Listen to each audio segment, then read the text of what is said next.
Just as the founders of this body intended, we must work together and confront together those who threaten us with chaos, turmoil, and terror.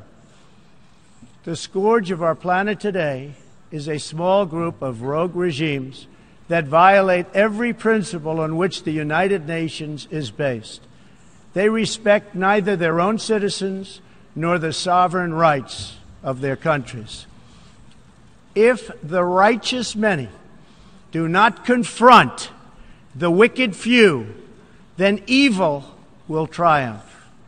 When decent people and nations become bystanders to history, the forces of destruction only gather power and strength.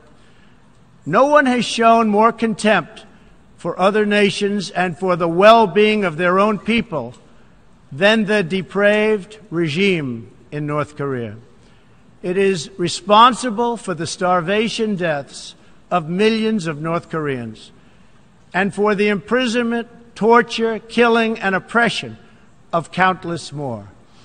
We were all witness to the regime's deadly abuse when an innocent American college student, Otto Warmbier, was returned to America only to die a few days later.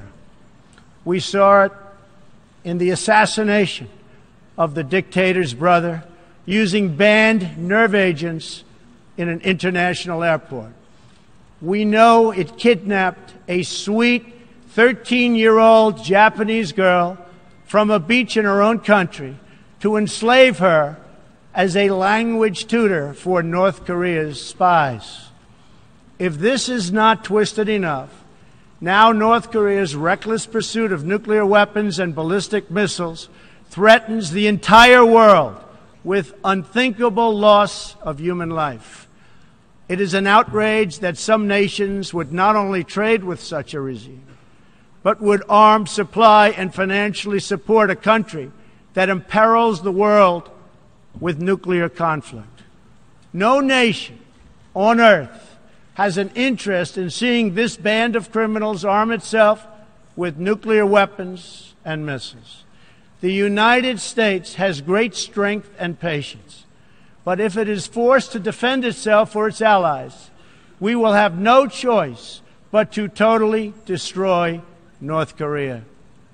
Rocket Man is on a suicide mission for himself and for his regime. The United States is ready, willing, and able, but hopefully this will not be necessary. That's what the United Nations is all about.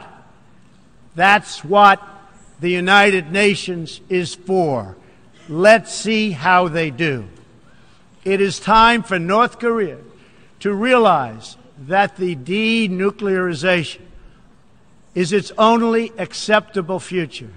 The United Nations Security Council recently held 2 unanimous 15-0 votes adopting hard-hitting resolutions against North Korea, and I want to thank China and Russia for joining the vote to impose sanctions along with all of the other members of the Security Council.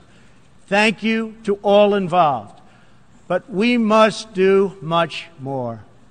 It is time for all nations to work together to isolate the Kim regime until it ceases its hostile behavior.